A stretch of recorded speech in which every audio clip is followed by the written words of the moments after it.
ok សំណួរក៏សួរថាចាថាចំពោះការរៀនគួរកណិតយើងគួររៀនគ្រូម្នាក់ឬក៏រៀនគួរគ្រូ2នាក់អញ្ចឹងខ្ញុំមិនអាចឆ្លើយថារៀនម្នាក់ឬក៏2នាក់បានទេតែវាអាស្រ័យលើហេតុផលខាងក្រោមខ្ញុំនឹងត្រូវរៀបរាប់អ្នកនរគ្នាគួរតែស្វែងយល់កន្លែងហ្នឹងដែរយើងរៀនគ្រូម្នាក់ឬក៏រៀនគ្រូ2នាក់វាអាស្រ័យទៅលើយើងសួរខ្លួនយើងសិនថាយើងចង់រៀនគ្រូម្នាក់ឬក៏រៀនគ្រូ2នាក់ហើយរៀនហ្នឹងដើម្បីគេ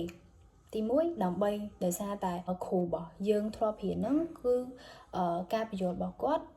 យើងខ្លួនឯងអត់យល់ទេប៉ុន្តែការបរៀនរបស់គាត់អូខេយើងថាសោះផ្សេងតែគេមើលយល់តែសម្រាប់យើងផ្ទាល់យើងមើលអត់យល់អញ្ចឹងណាអញ្ចឹងយើងរៀនដោយសារយើងរៀនគ្រូមួយទៀតដោយសារតែហេតុផលអញ្ចឹងឬមួយក៏យើងរៀនគ្រូមួយទៀតហ្នឹងដើម្បីតែយើងចង់បានចំណេះដឹងថ្មីបានន័យថា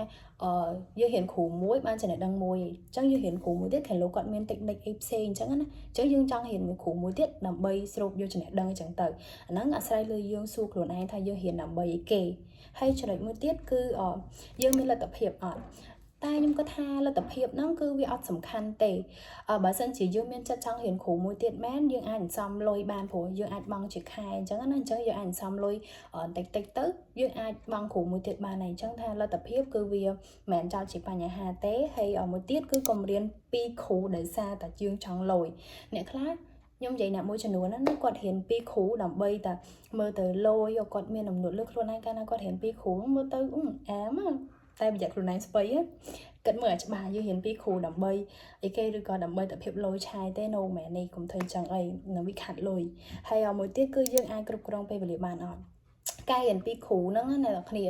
ធម្មតាយើងរៀនគួរផ្សេងពី3ឯងមុខវិជ្ជាហើយអញ្ចឹងយើងរៀនគ្រូមួយទៀតថែមហ្នឹងយើងមានពេលវេលាសម្រាប់រៀនអត់បើថាយើងអត់មានពេលវេលាសម្រាប់រៀនទេយើងចង់រៀនក៏វាពិបាកដែរអាហ្នឹងយើងត្រូវគិតលើពេលវេលាដែរហើយមួយទៀតគឺយើងអាចក្តោបផ្ដាប់មេរៀនដែលយើងរៀននឹងបានដែរអត់សួរថាសោះអត់ដូចគ្នាទេអញ្ចឹងការរៀនគឺសិស្សខ្លះក៏គាត់ចាប់រៀនយល់ទៅរៀនគ្រូម៉ាក៏គាត់នៅចាប់បានដែរប៉ុន្តែបើសិស្សខ្លះទៀតគាត់ចង់រៀនដូចគេដែរគាត់ឃើញគេរៀន2គ្រូទៅល្អគាត់គេរៀន2គ្រូទៅមើលទៅគេបានចំណេះដឹងច្រើនគេចេះច្រើនណាអញ្ចឹងគាត់ចង់រៀនតាមគេដែរតែដល់ពេលគាត់រៀនទៅគាត់តាមមិនទាន់អញ្ចឹងកាលណាគាត់តាមមិនទាន់អាហ្នឹងចោលជាបញ្ហាសម្រាប់គាត់បដ ாய் អញ្ចឹងយើងត្រូវគិតចំណុចហ្នឹងដែរអញ្ចឹងណាអញ្ចឹងវីដេអូហ្នឹងគឺអត់មានន័យច្រើនទេមានតែប៉ុណ្ណឹងខ្ញុំសង្ឃឹមថាអ្នកនរគ្នាអាចស្វែងយល់ខ្លួនឯងរៀនមួយគ្រូរៀន2គ្រូក៏ដោយហើយមុខវិជ្ជាមិនថាមុខវិជ្ជាគណិតឬក៏មុខវិជ្ជាអីផ្សេងណាអ្នកនរគ្នាអាចស្វែងយល់ខ្លួនឯងបានអញ្ចឹងរៀនមួយគ្រូឬក៏រៀន2គ្រូគឺល្អទាំងអស់អ្នកនរគ្នាអាស្រ័យទៅលើយើងថាយើងមានហេតុផលអីរៀនដើម្បីអីចឹងទៅ